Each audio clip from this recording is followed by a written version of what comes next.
পরমাণু ইস্যুতে যুক্তরাষ্ট্র ও ইরানের মধ্যকার উত্তেজনা যে কোনো সময় রক্তক্ষয়ী যুদ্ধের রূপ নিতে পারে।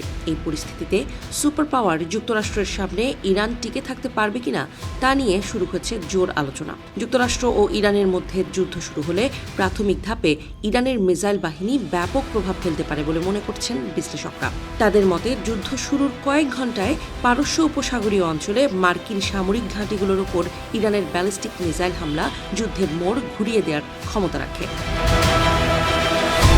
সম্প্রতি এক বিশ্লেষণে ইরানের মিসাইল বাহিনীকে এভাবেই এগিয়ে রেখেছেন প্রতিরক্ষা বিশ্লেষক অধ্যাপক ডক্টর অ্যান্ড্রিউ ল্যাথম।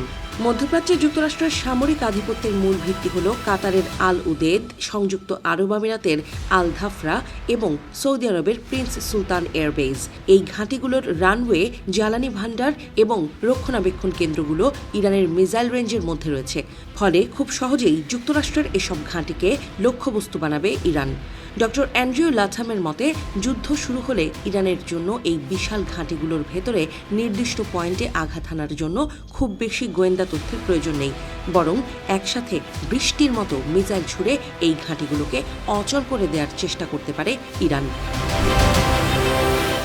গত কয়েক বছরে ফাতেহ 110 এবং জুলফিকারের মতো সলিড ফুয়েল ব্যালিস্টিক মিসাইল প্রযুক্তিতে ব্যাপক উন্নতি করেছে তেহরান।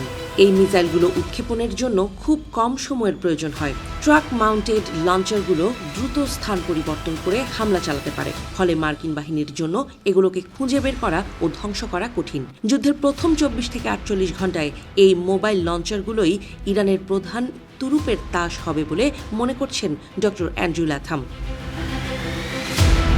ইরানের মিসাইল হামলা ঠেকাতে মধ্যপ্রাচ্যে প্যাট্রিয়ট এবং থার্ডের মতো অত্যাধুনিক প্রতিরক্ষা ব্যবস্থা মোতায়েন রেখেছে যুক্তরাষ্ট্র।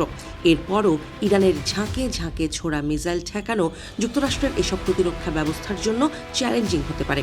আরেকটি বড় চ্যালেঞ্জ হল যুক্তরাষ্ট্রের হাতে প্রতিরোধক মিসাইলের সংখ্যা খুবই সীমিত। এর ওপর একবার সব প্রতিরোধক মিসাইল ছুড়ে ফেললে সেগুলো পুনরায় লোড করতে কয়েক ঘণ্টা সময় লাগে। এমনকি ইরান থেকে ছোড়া মিসাইলগুলো আকাশে ধ্বংস করে প্রতিহত করা হলেও সেগুলোর ধ্বংসাবশেষ রানওয়েতে পড়ে বিমান উড্ডয়ন ব্যাহত হতে পারে। অধ্যাপক ল্যাথামের মতে যুদ্ধের শুরুতে ইরান সবচেয়ে শক্তিশালী অবস্থানে থাকবে, কিন্তু যুক্তরাষ্ট্র পূর্ণ শক্তির হামলা শুরু করলে ইরানের পক্ষে যুদ্ধে টিকে থাকা কঠিন হয়ে পড়বে। এছাড়া যুদ্ধ চালাতে গেলে ইরানের মিসাইল মজুদ কমে আসবে, যা তাদের বিপদে ফেলতে পারে। অবশ্য লেবানন, ইয়েমেন এবং ইরাকে ছড়িয়ে থাকা ইরানের মিত্র সশস্ত্র গোষ্ঠীগুলো যুদ্ধের পরিধি বাড়িয়ে দিতে পারে। এতে যুক্তরাষ্ট্রকে প্রতিরক্ষা ব্যবস্থাকে বিশাল এক এলাকা জুড়ে নজরদারি করতে হবে, যা মার্কিন শক্তিকে অনেকটা কমিয়ে দেবে বলেও মনে করছেন প্রতিরক্ষা বিশ্লেষক অধ্যাপক ল্যাথাম।